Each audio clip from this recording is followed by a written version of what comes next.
But I remember having moved here, the first 3 months or so, got invited to this boat party. And I was like, oh, wild, okay, I'll do it just to say yes to everything. Went on a boat out, and then we're coming back, and the sun was setting, we're going past the Opera House, the Harbour Bridge, music playing, and I was just sitting on the front of the boat. I was like, what am I doing? Like, where am I? Yeah, it's a wild. Like going back from poverty, wearing like these strangers' clothes, to now be on a boat past the Opera House. I was like, how did I get here? Yeah. I went on your Wikipedia page. My Wikipedia page? Yeah. So I'm just gonna list what it has on there. Yeah, go on. And you tell me like if this is true or not. So 6'2", 94 kilos, charismatic, grappling industries gold medalist. I'm seeing this as like a priority or like a hierarchy of what people see about me. Oh, like I mean, this might have been your height is the I most think it's important actually your Hinge profile. Welcome, Kip. We've covered the essentials up. Yeah. 6'2". Now that we know you, we can dive deeper. I thought we'd start the podcast like that. If that's not funny, we can discuss. Jamie, cut out George's bad joke. I'm Jamie, by the way. So welcome, Kip. Can you tell us a little bit about your where you were born and your early years? I feel like I'm still early years. I'm only 26. You are. Yeah, born in Lithuania, so grew up there till just about 7 years old. Really in one of those, I don't know if you've seen those Soviet tenement buildings. They basically built a lot of apartment buildings. Yes, like it's just concrete. Yeah, just concrete blocks. They're all copy pasted to like move people into areas. Yeah. To like occupy land. So lived in one of those, like super small apartment. It was like Charlie and the Chocolate Factory, the old movie where they're all in one room. Mm-hmm. I was like us, like parents and us 3 kids in the one room. So then moved from there, but actually my mom moved first. So she flew out to Ireland. Yeah. She was like, this isn't working. We need something better. Mm-hmm. So she was like, we're going to get a better life. Couldn't speak a word of English. Yeah. Moved to Ireland. Yeah. And then a couple months later, we came down. Also not speaking English. Yeah. So went to school, and I don't know how we made it through school. We were just kind of, me and my cousin, basically our 2 families moved down, and then it was just me and him, like just aliens in the school. We couldn't understand anyone. Yeah. Did you have any of your cousins in your grade, or were you by yourself? Yeah, so this is a bit of a tangent already, but our moms are identical twins, basically. Whoa. And then we happened to be born at the same time, like a month apart or so. So they were both pregnant, and they were both identical twins. Yeah. At the same time. And they were both judo black belts. That's what? Yeah. So it's so funny. She'd like go through pictures of when she was growing up, and you have these pictures of like black and white pictures of them 2 just in their same haircut, same person, judo black belt. Whoa. Looked like something from a movie. What does this proxy brother? Is it your cousin's a guy as well? Yeah. Does he look like you? People said he does sometimes. Yeah. But he's like, because we both basically did the same thing growing up. Both did powerlifting. Both played heaps of games. Both did running. So the same person. Whoa. But he's always been strong. Like he's the one that got me into lifting and stuff. He did jiu-jitsu and then dropped off. Yeah, right. So that's my one difference. Is that why you train, so you can strangle him? He started doing MMA. I was like, fuck, it's too late already. Whoa. He's just gonna punch me. Yeah. But yeah, I basically did powerlifting with him. So he's always been the wider one, and I've been the slightly taller one. Interesting. But yeah, and then grew up there, literally in the dingy small town in Ireland. We didn't have a cinema. Until you need a cinema, bro. Until like a year before. I couldn't see movies like no screen. Played with bricks and rocks. But yeah, again, so grew up really poor in Lithuania, then moved to Ireland, a bit better, but still very much poor. I don't know if you have this here where you put clothes in bin bags, anything you want to give away, and just leave it outside your house, and then these charities collect them. Yes. So we were the people that would wear the clothes. Whoa. Like my parents would bring those bags back, and we would wear them. So gnarly outfits. Yeah. this is why you're so fashionable to this day. I was forced. I was like, how do I put these like weird leftover clothes together? Then it was a bit better, and then just slowly again learned English, grew up there, and then finally, when I was 17, moved out of home to Dublin for college. Whoa. But just before starting, I started jiu-jitsu. That's where I started, was with a friend who we were both watching UFC, and we're like everyone, we're like, we don't want to get hit in the head, but we'd like to do that grappling thing. That seems fun. Yes. And went to this, I wouldn't even call it a gym. It was like in this community building, this like brown belt Latvian coach who was the most aggressive person you'd ever meet. It was like someone's drunk uncle just teaching jiu-jitsu. And 4 other people. So we were like, what is this? This feels like a little group gathering. Yeah. How old are you when this is popping up? Must have been 18 maybe now. Okay. So like a year or 2 into college, but still living at home. So I would train in that small town and then commute into college. I don't know how I got hooked, because it was not the environment to like get someone hooked on jiu-jitsu. Going to get beat up by some uncle and then like 3 other people. Yeah. But then finally moved to Dublin and then found a nicer gym, very like traditional. And that one was bigger, much more organized. They had their own gym, their own mats, whatever. But that's where I ran into one of the first kind of abstract rules, where I went to the bathroom and the coach was like, whoa. Like, you have to ask for permission. And I was like, okay. Because in that environment, I don't know, it's already intimidating enough. You're in a new gym. You see pictures on the walls of all the, old dudes who started all this. And it's a martial art, so you're like, oh, I don't know, I don't want to be offensive. Yeah. The coach is Brazilian, he's not from here. I don't want to be offensive to him either. So you're just like, okay, I'm going to do whatever you say, coach. So you need to ask when you go to the bathroom? If you want to go to the bathroom. You need permission. Yes. So they ever say no? I've seen people be like, I remember a few times where it was like, oh, just, wait after these couple of rounds, you can go.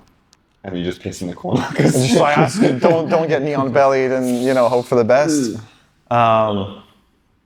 But again, at the time I was like, this is normal. This is just tradition and whatever. Yeah. But did that, got a couple stripes there, and then moved to an actual gym, which is good.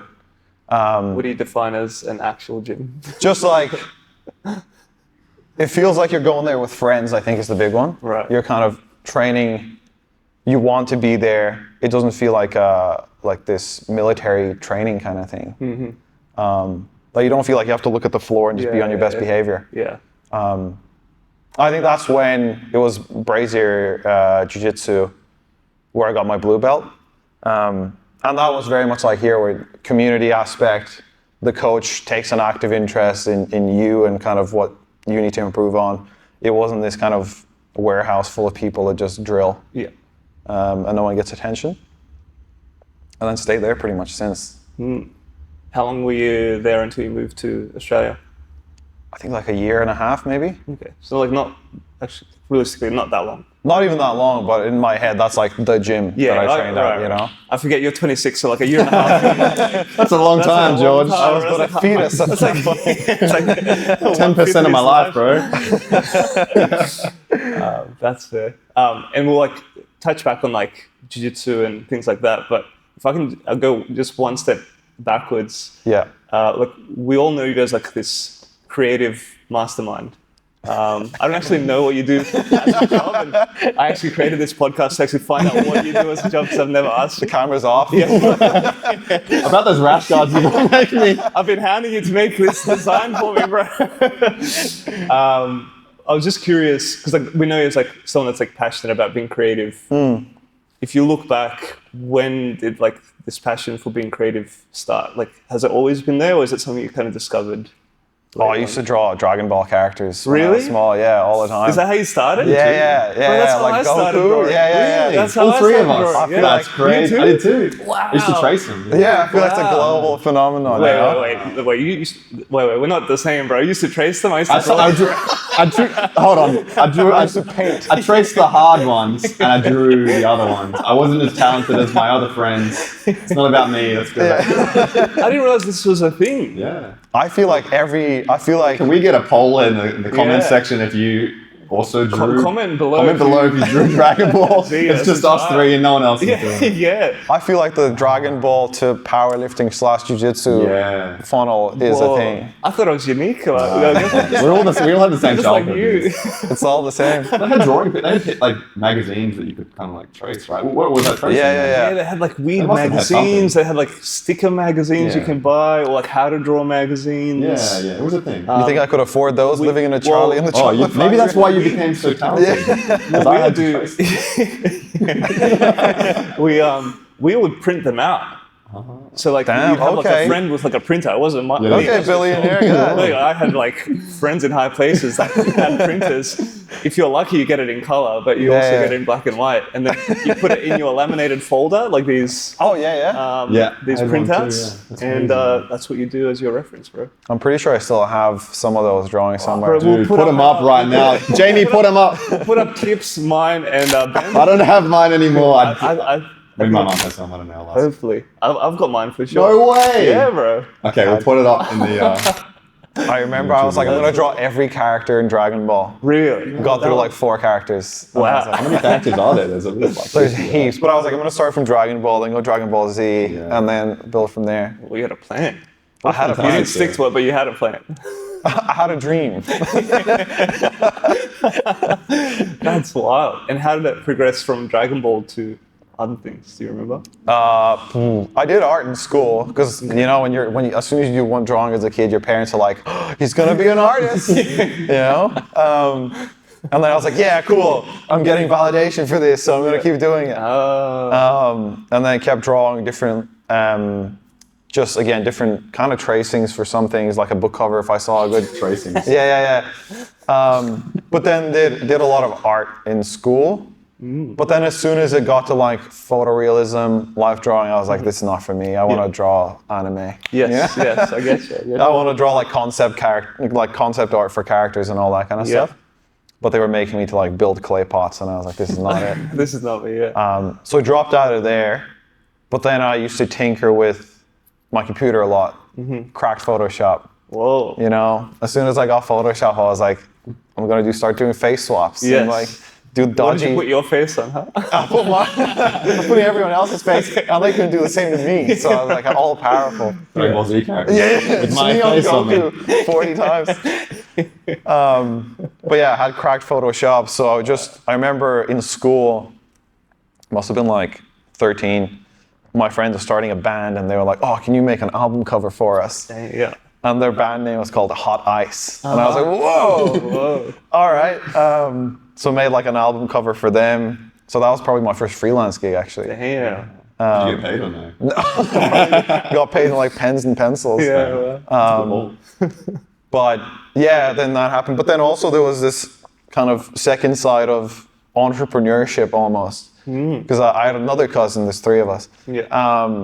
Another cousin whose dad was like a car salesman, so then he passed on the salesman to him, and he would start selling pens. He'd buy these fancy pens on eBay, and then sell each pen for €2. Whoa. Well, the cost was like 10 cents per pen Yes. for him, so he was making bank. Wow. So then I did the same. I bought like pens. I was like, Yeah. all right, the design thing's not paying much. Yeah. I want to move to pens.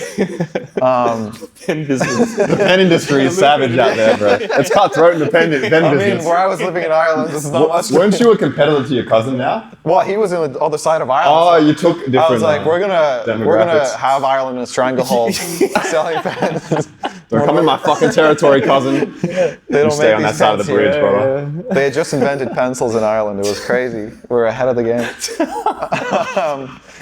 But then I sold pens for like a month, and I was like, this is not lighting anything. Okay. Like this is Were you not making money though? Were you successful with Yeah, I it? made like €20, and I was Okay. like, Is that a solid amount of money as a 13-year-old? Hell yeah, you can do whatever you wanted. King. Do you remember what you bought with your? I'm pretty sure like a PS2 game or something. Oh, really? Yeah. Solid. But yeah, at that point I was like, this is not actually interesting. Yeah. Whereas my cousin then flourished. He was like selling everything. Really? Yeah, I think he started his own business then at like 16 and still doing it. Damn. Wow. Meanwhile, I should have held out. I should have been a pen salesman. Yeah. And then, yeah, just mess around with my computer a lot. Like doing dodgy designs, just like making Facebook covers, making weird wallpapers. Yeah. And I think it went from there. Because then I didn't even know design was an option, because you grow up in this farmer town. Yeah. You either do a trade or you do computer science or engineering. Yeah.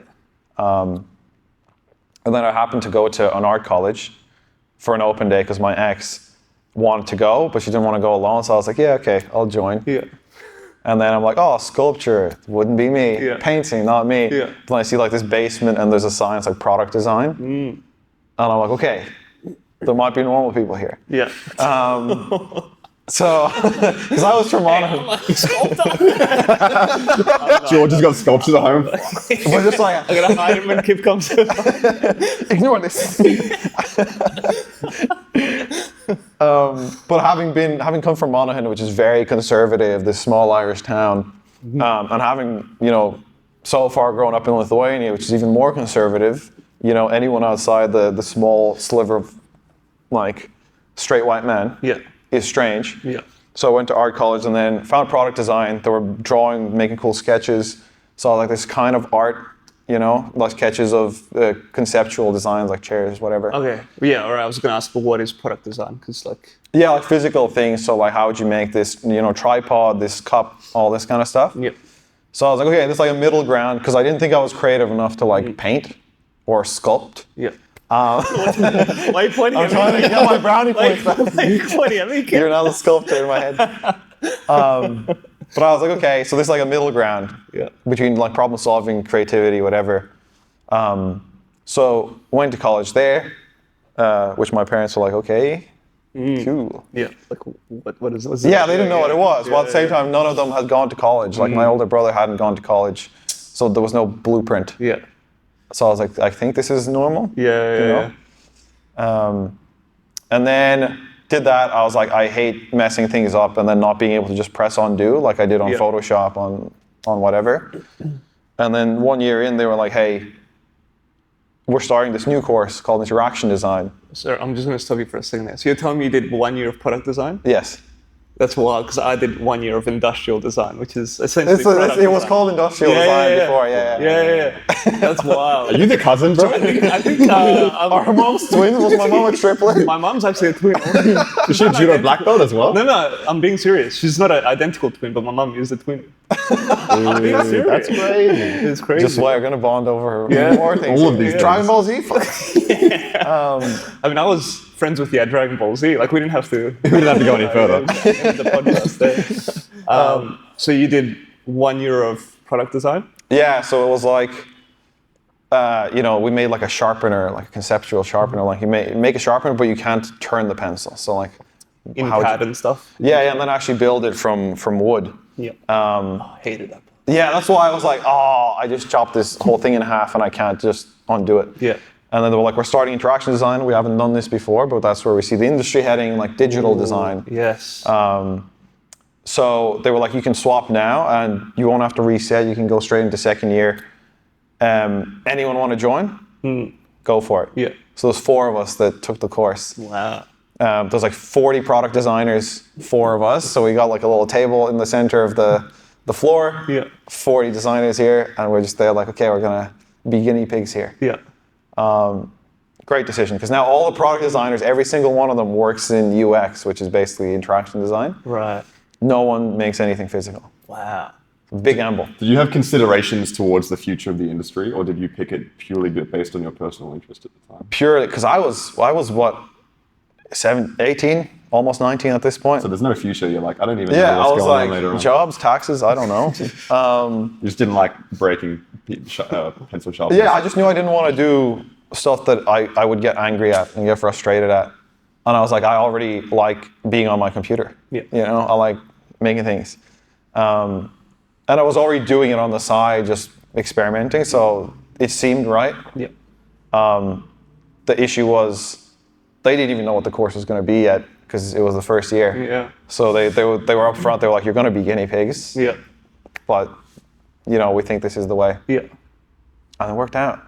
Yeah. Wow. So you finished that course, and then did you move to Australia as soon as you finished the course, or? Oh no, it was a nightmare because it was COVID in my final year of college. Right. So in design, you have to obviously talk to people, like interview who you're going to build for, what their problems are. Yeah. Then you design the thing, and then you have to go test it again with people. Yeah. Sorry, I'm distracted by the crazy people outside. Don't worry about the it. camera probably It's won't Kingsford, don't pick worry. it up. Sorry. Just the local crackhead. I was like, should I ignore this Special guest. women screaming? Yes, you should. Yeah, it happens all the time. But yeah, it was COVID struck, and I remember I had this one friend, really good friend, who we always saw as like a bit of a conspiracy theorist, like like relax. Yeah. But then he was like, guys, there's this virus in China, like it's it ruined everything. It's gonna ruin everything. And we're like, oh yeah, all right, cool. All right, buddy. And then every couple of days, be like, did you see this? Like this, it's like spreading, and like, coolest guy. Yeah. And we were like, yeah, cool. But like, you've talked about like 4 different things, and none of them happened. Yes. And then like 2 weeks later, the lecturer comes in and he's like, guys, we're gonna shut down for 2 weeks. If everyone can get your things, and 2 weeks. Yeah. Ended up being like 2 years. Yeah. That was our experience as well, right? It was like, that's 2 weeks, and then 2 years later. But because that happened, it was like my final year, I was like coming out of my shell. Is going to be like I was settled into being an artsy fellow now, Yes, okay. among all the like wild people. Yeah. And then suddenly I had to go home. And my final year, which is like the most important one, the one that gets graded on your degree, I had to do from home. And I was like, holy shit, that's going to ruin my degree because I can't talk to people, can't interview unless it's online. I can't test things with people. So what am I going to do for my final project, which is also the thing that you're going to put in your portfolio to get a job. Yes. It's a bit of a nightmare. Got it done, thank God. What was the final? It was actually a gym-related thing. Oh, really? Because I was like, I had never done like a gym-related thing in all 4 years. I was like, I might as well, if I'm going to do it over COVID, if I'm going to do it, I'll need resources that I can get easy access to and stuff I'm familiar with. So I was like, I'll do a powerlifting thing. Yeah. Because at least I'll have contacts already, I have experience, I know what the issues are, and I have a lot of friends doing it. So I did this kind of attachment that goes onto a barbell, and it basically is a pseudo coach. Kind of like a Whoop would be now, but it would go on a bar and measure your form. So, for example, on a squat, you want to go in a straight line down. It would track the kind of direction the bars go and the speed you're going at and gauge from there. Yeah. So yeah, I had to learn 3D modeling. I had to get access to a gym because I knew the coach. So he let me into his gym to like take photos and like practice things. Yeah. And did this have to be like a functioning thing, or it's more like conceptual, like how much do you have to back it up? It would have had to be functional, but because of COVID, they were like, okay, like we get it, it's gonna be tough. So like just make a 3D render, mock up like a physical sample model, which I made from like cardboard, a few plastic things, and just it was more to gauge the size and how it would slap onto the bar. So that's not considered product design because it has a majority kind of tech aspect where it interacts with an app or a phone or something like that. Yeah, because there was an app element to it, but it's also like the broader like service aspect of how over time you would interact with it, how you'd find out about it. So you had to think of the instructional booklet, potential advertisements, just like everything outside the product as well. Yeah. Interesting. It's a gray area. Yeah, it sounds, He was a guinea pig, man. Yeah. What do you expect? You're like, this is interaction design. So it was a nightmare, but you managed to somehow finish this thing. Yeah, somehow. And then, got like no jobs going, obviously, because I'm sure it was the same here. People were being let go. Yeah. So you were suddenly competing as an entry-level person with all these senior people that were being let go and just desperate for a job. Right. So I was like, well, I guess this is it. Like, life crashed. Literally, just like, I remember the stress was crazy. Really? Because at the time, that's like the biggest thing in your head. You're like, just finished college. It's all you know. Is like I need to. I was almost there. This close. There was time now. These younger guys had a different. It's a different we were perspective. employed, so it's different experience, right? Yeah, it was literally like, oh, my whole trajectory. Because I was trying, so like I got, I think, second highest grade in the year, and I was like, oh, it's all gonna go up, and I was progressively getting better, and then suddenly it was like, oh, good luck getting a job. Yeah, wow. And suddenly I was obviously living back at home as well, so it felt like taking 3 steps back. Yeah. But then I got a job finally in a startup. Yep. Because I was just applying everywhere, and this startup got me an offer, and I literally just remember like jumping out of pure shock. Yeah. Someone offering me money to do design. That's cool, man. That's such a massive success.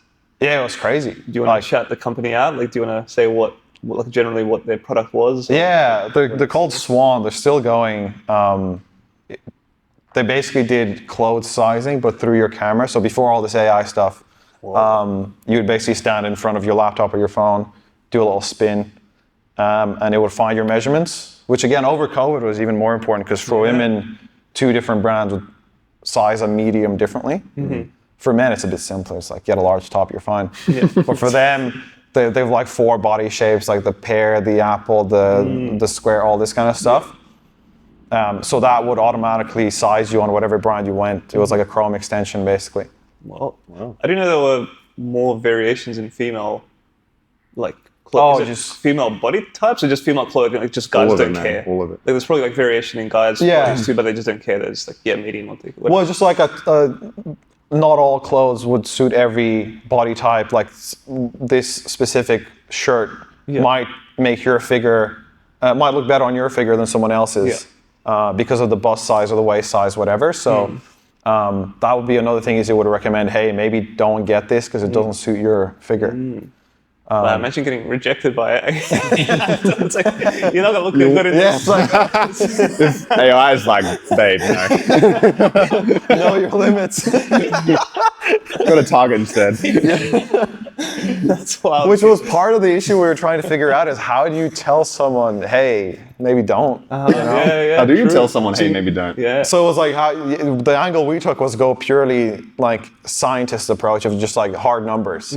Like your waist is this, the recommended size is this, boom, boom, and just a comparison so that you're doing the comparison and we're just giving you the information.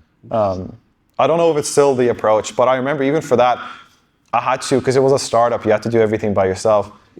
I had to learn how to make female models to represent each body type. So we bought like this one model online, like this gray kind of... Like a girl or a plastic model? Like a digital. What website did you use again? Oh God. How many body types do you need to bring in, Kip? We bought a girl. But we basically bought this gray model that you use for like CGI. Because we had to be obviously, like everyone could project themselves onto this person. So we bought this great thing and my boss was like, hey, can you make one to fit like the apple body type, the pear body type, like hourglass, all this kind of stuff? And I was like, yeah, okay, I'll figure that out. So I was there like pulling skin out and pushing it in, trying to make these models.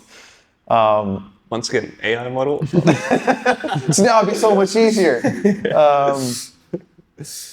But yeah, so did that for a bit. But like coming in from college, you're like, damn, I kind of don't know if I'm doing it right here because no one's telling me. And then the boss, who was like 26, and I was like 21 at the time. He was like this. He was very smart, very ambitious, but I was like, I don't know if he's a designer per se. So I'm being told to do this and I don't know if it's right. So I was like, I need mentorship. So then I, pretty much a year and burnt out and dipped out. Wow. How many people were on the startup team? I was the first hire. So it was 2 guys and then me. Which like, they were really good to be fair. And we would, because it was Just a team of 3 people. Yeah. So it was, he was the CEO, then it was the CTO, I think, and it was me. running design. So it was very touch and go, very fun, but just a lot, which every startup would be. Yeah. But yeah, I just left needing mentorship. I was like, I need someone to teach me how to do this. Did you identify that earlier, or did it take like burning out where it's like, okay? I think it was just frustration of, I know something wasn't right, what I was doing, or the feedback I was getting wasn't right, but I didn't know how to defend it because I didn't know the theory.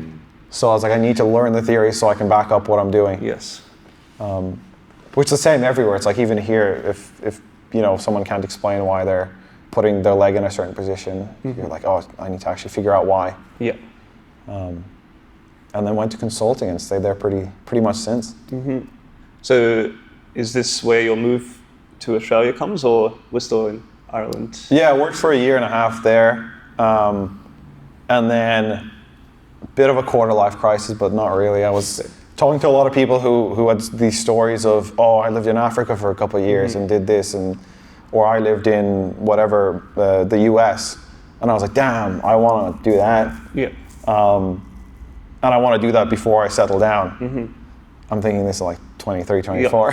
People are like, you're crazy, like you're going to be fine. Yeah. But I was like, I don't know. Time's running out. So then, just offhandedly, one of my bosses mentioned, hey, we're going to set up like a satellite team in Australia because we want to work with the clients here. Time zone's too far apart for us to do it from here. Yeah. Anyone wants to go, put your name down. And I put my name down because I was like, this could not be more perfectly set up. If I say no to this, it'd be stupid. Yeah. And then I think obviously having, like my parents having moved when I was younger, us having moved around, I wasn't attached as much to Ireland as a lot of people would be. So I was like, yeah, just send me anywhere. Yeah. Because Australia was not even, I think, top 10 of my ideas where I'd go. Yeah. Wow. Yeah. In my head, it's a wasteland. Yeah. You know? Really? Yeah, it's like desert. Dude, It's too I hot. thought everyone in the UK wanted to move to Australia. Especially Ireland, right? Like, Yeah. It's like We the have weather's heaps like, Irish people, the weather's like, Almost too many. Yeah. I was a Bronte on Christmas. I know the issues. One top 10 though. That surprises me. Yeah. Yeah, because I didn't know anything. I thought it was just way too hot. That's all I heard. Because all you'd see was like crocodiles and then the hats with the Wow, things. that's your image of Australia. Yeah. With the little corks on it. What are they called? Yeah. Country hats or something. Because my ex, Tell us in the comments. We need engagement. What are those hats called? With the dangly things that keep the flies away. pull it Right? up, Jamie. But my ex in the college days would always talk about wanting to move to Australia, and I'd always be like, oh, I don't know. It's not really my thing. Right. Interesting. Is but your then- ex in Australia right now? No, she's still back home. Which is funny. It's like ironic. It's flipped around. Yeah, like she brought you to the design. She put Yeah, the yeah. idea of Australia in your head. Oh, so much. That's why I feel like so much of what's gone on was kind of out of my control. Like I wouldn't be here if it wasn't for example, my manager who pushed me to apply for this. Yeah. I wouldn't be in the college if it wasn't for my ex. Yeah. Wouldn't have started jiu-jitsu if it wasn't for the friend at the time being like, hey, we should sign up. Yeah. But you seem like a guy that's like ultimately, like you might have doubts, but ultimately like you say yes to things, like you're open to that stuff, which is pretty cool. Yeah, I think partially because I've been lucky to get people to take an interest in my development. I think is the big thing. Yeah. I think when I got to that second job in consulting after the startup, I had this manager who obviously had to prove that I could do what I did. Yeah. But then he was very active in, hey, we'll get you to do these things because I see there's your potential.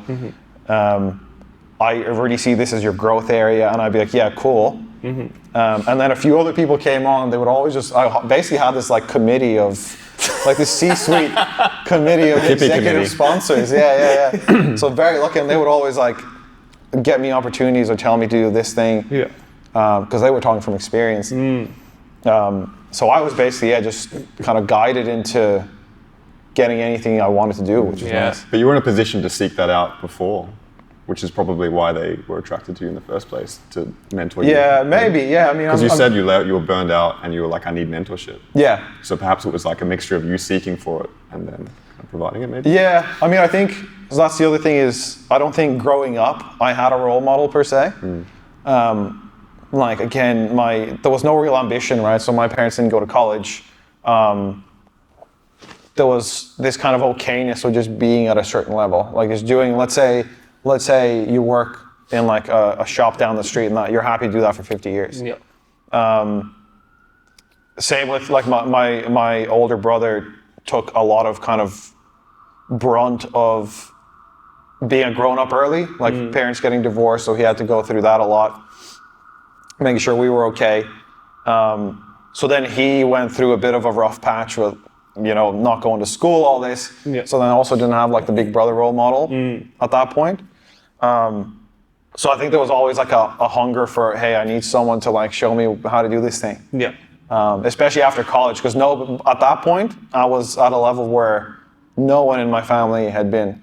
So like I couldn't go to my dad and be like, hey, how do I apply to these corporate jobs?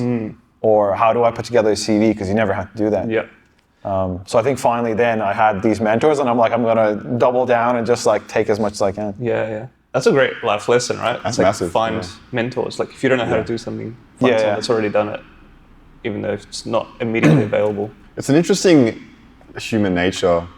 Like to seek this out makes sense, but to people find it rewarding to share their experience and help someone else. I find that very interesting because, you know what I mean? There's like a human nature in this for these mentors. Like, why would they help out Kippy? Just because it makes them feel good. Yeah. There's something interesting about that. Yeah. I don't know why he specifically took so much interest in me, because he gave me, like when I said I wanted to go to... Where's this going?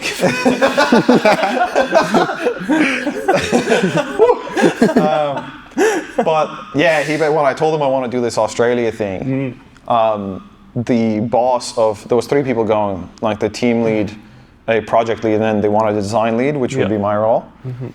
And then when I told the team lead that I wanted to go, she basically told me straight up, no, don't even apply, because you're too junior. You're going to need to lead, you're too junior. Like I will not even apply. And I was like, okay, I'll apply and you can tell me no, but I'm still going to apply. Yeah.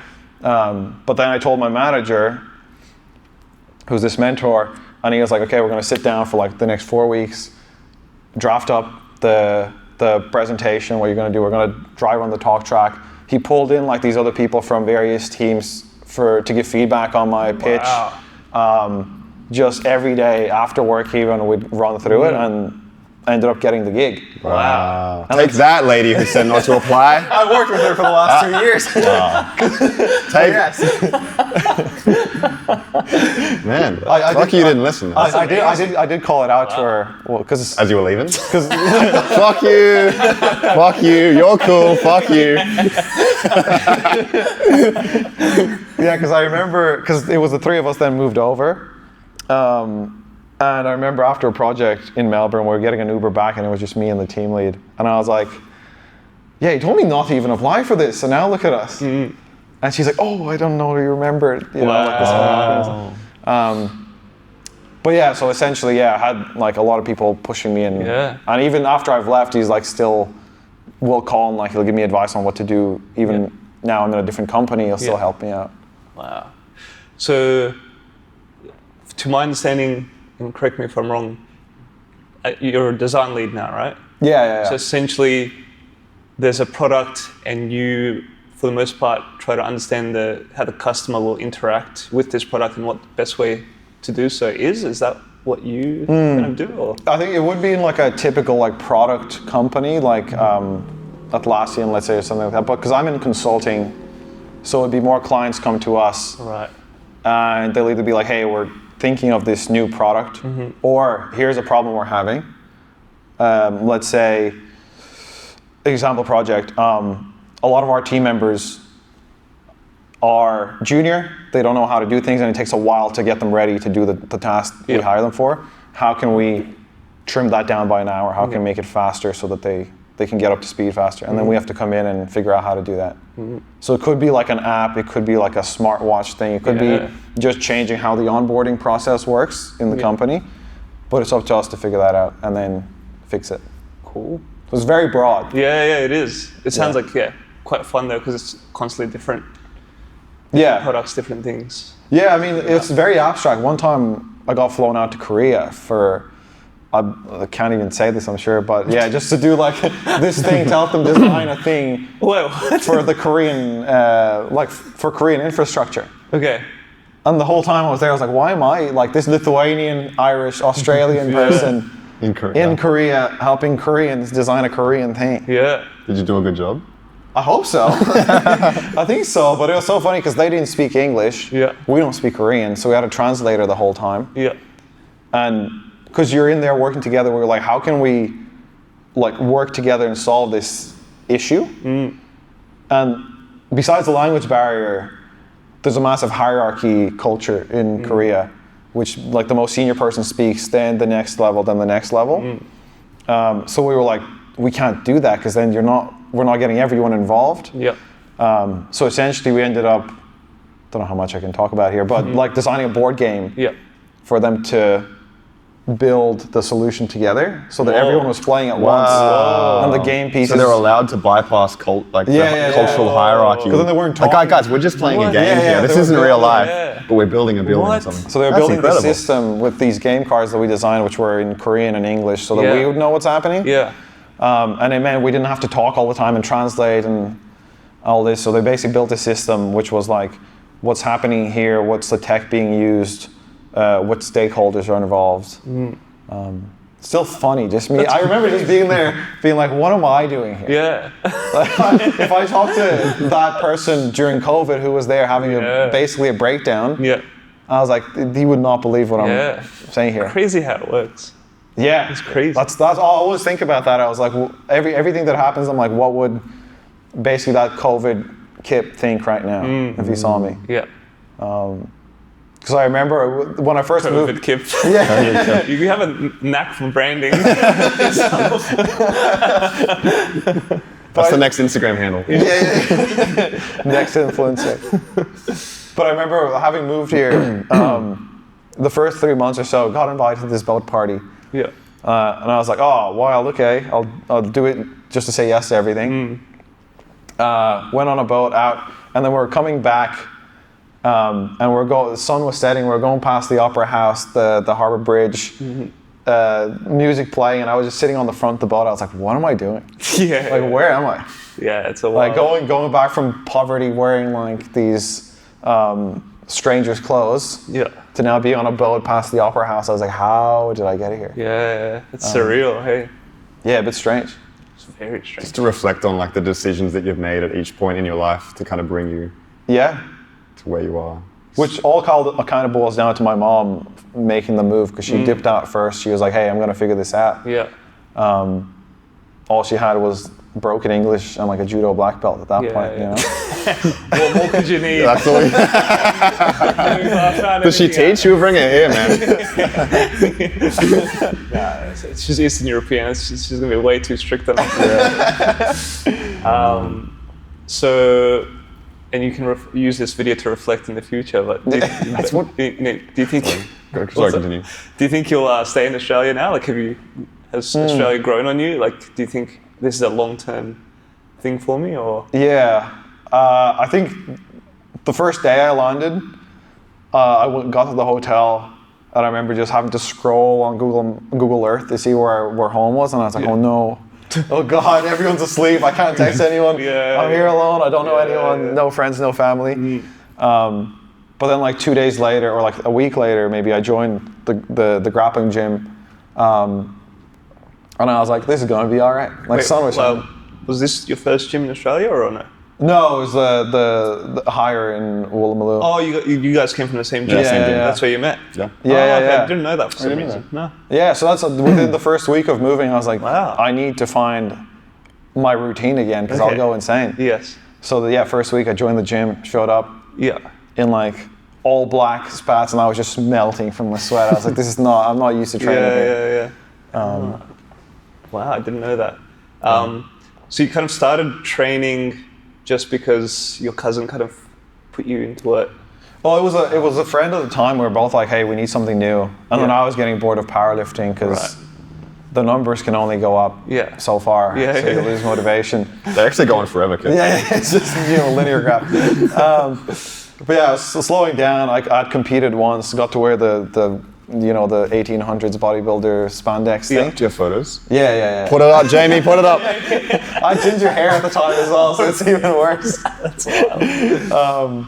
But I competed then, so I was like, I kind of done everything I want here. I need something new where I can like learn. And I think jiu-jitsu then for me, or why I joined here as soon as I moved, was because for me it covered like the three main things, which was just fitness. Like I love doing sports in some way.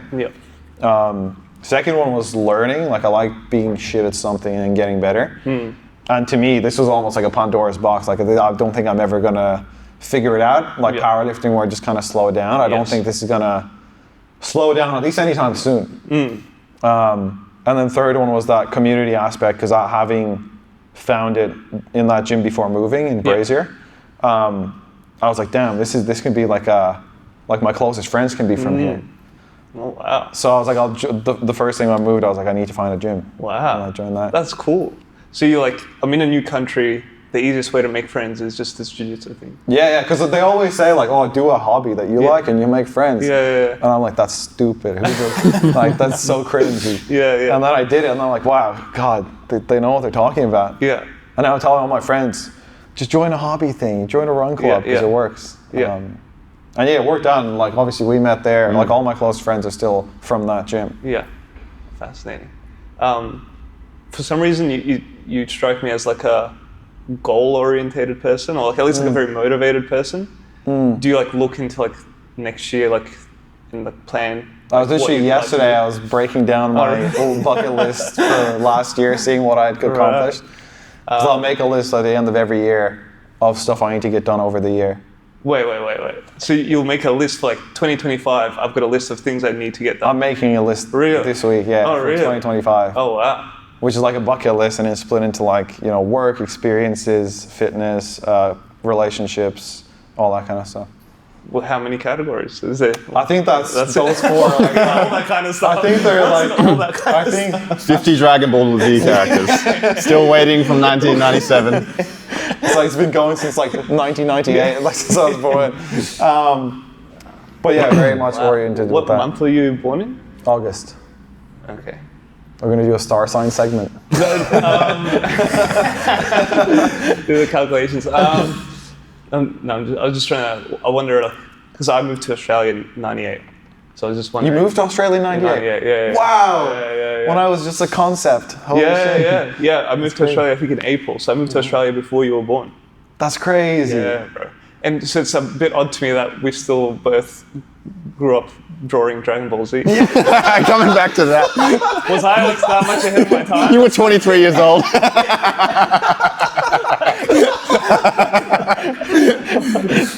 That's very odd to me. Basically the same person. That's very odd to me. I'm sure your drawings are way better then. Well, we're going to share them, okay? We're doing it side by side. The people will vote.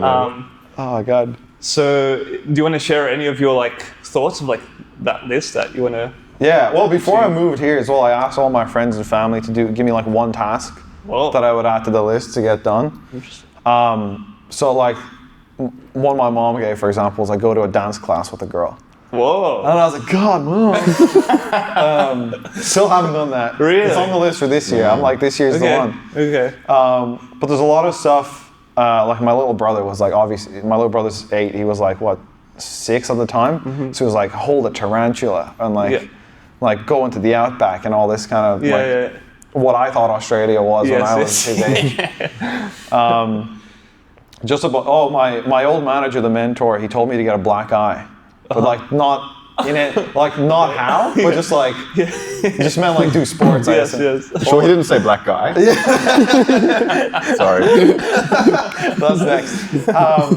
Or the other one he gave was like get a medal, but like any medal. Okay. Which leaves it ambiguous. Yes. But just medal. I got several. 3 last year. Yeah. Hell yeah.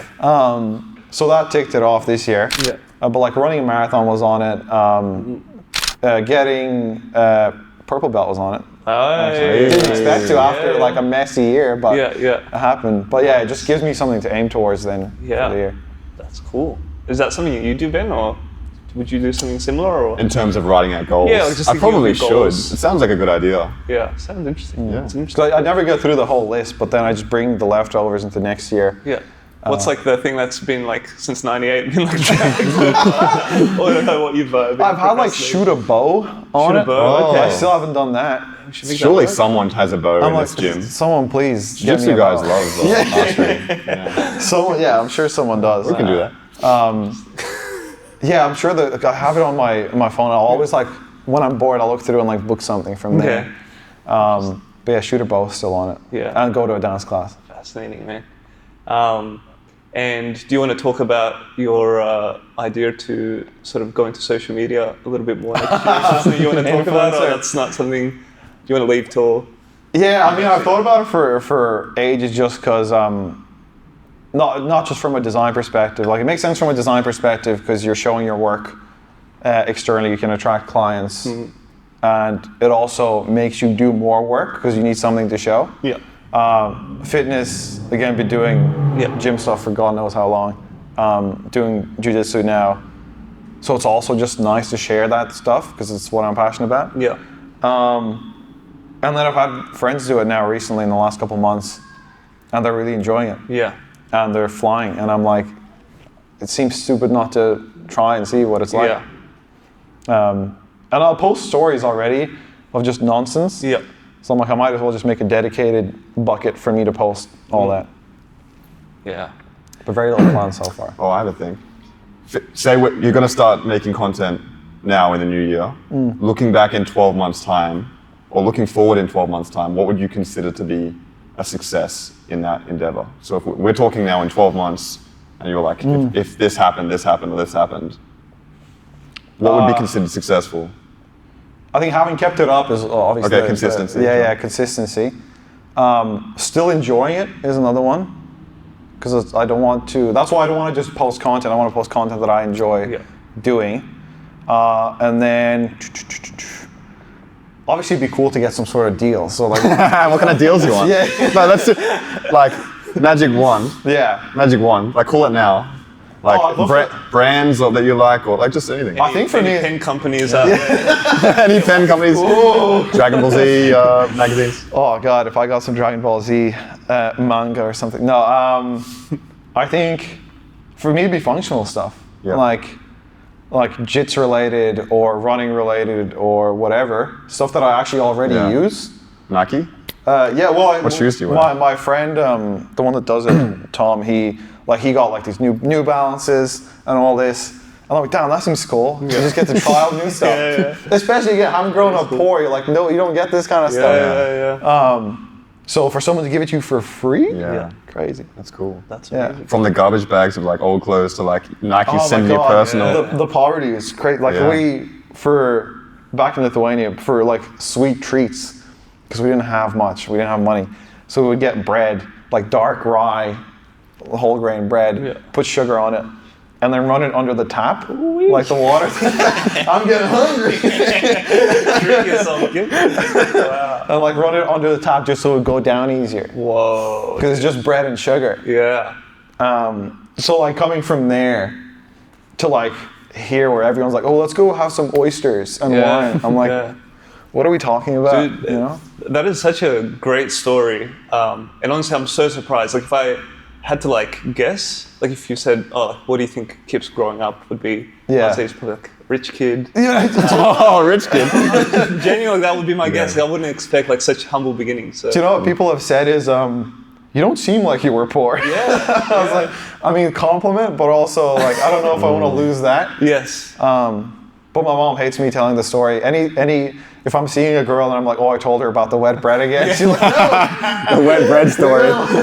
Is that your like intro? It's like a litmus test. Is this a red flag or a green flag? Do you make her the wet bread as well? That's fascinating, man. And just like hearing about your journey of like accepting your creative side and like understanding how to integrate that with your more athletic or masculine side. It's quite interesting. It's wild, yeah. And I've read about some, this could be complete bullshit, but about how different kids get raised by their parents and how two kids cannot get attention and validation the same way. So let's say if one of them's like a bookworm, really smart, really great school, performance, the next one, if he does the same thing, he won't get the same, wow, you're amazing. So he has to carve out a new niche for themselves. And I was thinking through my siblings, because my brother, like he's in construction now, like flooring, then I'm like a somewhat creative designer. Then my sister is a scientist in Pfizer. Whoa. So it's like very different niches, and I'm like, damn, I wonder if, again, because I was drawing and I happened to get new attention that way, maybe that's why I went down that route. I don't know, but it's interesting to think about, because I don't think I ever was like, when I grow up, I want to be a designer. Yeah. You know? It's a good lesson for the kids. Any kids watching? Start drawing. What's the lesson? Dragon Ball. Well, the lesson is like pay attention to what you're doing and what you enjoy, or As a what child, your niche is. And before you're considering taxes and whatever else, you're like. Well, I think this is what, do you know Scott Galloway? He's like a NYU professor, big business guy, basically, has a podcast. Okay. But he says basically don't do what you love, but like do what you're good at, and you're gonna start to love it because of all the like validation and just being good at something, the feeling of being good at something. Because like accountant probably loves being an accountant, but by being a good accountant, you start to love it, and your junior coworker saying how good you are, you start to be more into it. Nothing beats external validation. I think that's it for me in terms of questions. Do you have any questions before we wrap it up then? Is there anything more you want to share? We haven't talked about jiu-jitsu much, but I guess we don't need to. I don't think we necessarily need to, unless... How did you find competing? We've been, recently. Literally, going back to Dragon Ball, I was just blasting Goku montages in my headphones. It wasn't even songs, but I had my headphones on, hoodie on. I thought this has become a Dragon Ball Z podcast. But I'm happy to, we'll make one. Welcome to Kippy and George's Dragon Ball Z What are we podcast. drawing today? And this is what I'm... So you're blasting the Who was your Dragon favorite? Ball. Yeah. Who was your favorite character? And I want to know your Okay. favorite character Sure. too. Who's your You can start. Android 16, Android 16? the redhead mohawk guy. What? That's so random. Yeah. What was it, Android 16? I'm different, you know? I'm not like, You what's are. your Goku? Vegeta, bro. Yeah, Vegeta, Yeah. Trunks was interesting. Goku is like, Goku's like the father figure. Goku's a the role bit model. basic, you know? He's Your basic? favorite's Oh, I'm Goku. sorry. It's, like, I'm sorry. judging. I'm Back to my question, George. Vegeta, Back to my question, mate. Sorry, good. You're blasting Dragon Ball Z montages before you're about to murk some blue dots. Well, it's just because I remember as a kid, I was always like, when I grow up, I want to be like Goku. It's like, that's Yeah, why exactly. Not powerlifting- basic, George. That's why powerlifting was a thing, because I was like, they're ripped, they're shredded, and they're strong. It wasn't like Superman or Batman, it was literally like Goku. Yeah. So then somehow, I don't know how that still stayed. That seems to be the only thing that culturally is still hyping up adults as much as it is kids. Oh, that's wild, bro. You know? I did not notice. But yeah, I was just like, I literally just, them screaming in my ear somehow triggers my childhood like ambition, motivation. I'm like, I'm gonna just go in and bash everyone. Wow. Not that like nothing else does it. I don't know why. Yeah. That's crazy. So cool. And he got gold, is We my should point. play it, yeah. We should play that once at the gym. Yeah. If That's it- why now I have to taper off my music. So when I'm on the ox, I'm like, Can't put Dragon Ball Z montages on. They've made, for anyone that needs to hear this, they've made supercuts of the series of Dragon Ball Z. They've taken out all the boring bits. They've made one big long nice. Yeah, supercut. yeah, They're yeah. on YouTube. Strongly What is it, recommend. like 10 minutes now? Like the whole... No, it's like 10 hours. But it's like the whole Saiyan saga, the Yeah. whole Cell saga. Because that show was like very filler. Like, Yeah, but they take out the filler in the Yeah, supercut, yeah. George, is what I'm telling you. And it's only the best bits. Instead of, the windy road that Goku was on for like 600 Yeah. hours. Remember that? 4 episodes of screaming. Yeah. But I think, there must be some weird trigger. It's like, because the college project I did, the powerlifting one, part of the research was around sports athletes and their kind of arousal techniques of how they, trigger the performance. So before I lift, someone will be like slapping their legs. Another guy will do like a few jumps and like slap himself or something. So different athletes using different techniques. Yeah. So I wonder if there's something there, and I have like trained myself to react to Goku screaming in my ear. Yeah. And that's my trigger. But whatever works. That's such a, it's a cool It's a good way to end it, I think. Yeah. Whatever works for you guys. But yeah, finish a Dragon. Start with Dragon Ball, finish a Dragon Ball. Yeah. Perfect loop. All right. Like, comment, subscribe, follow. Thanks for listening. Woo! Peace.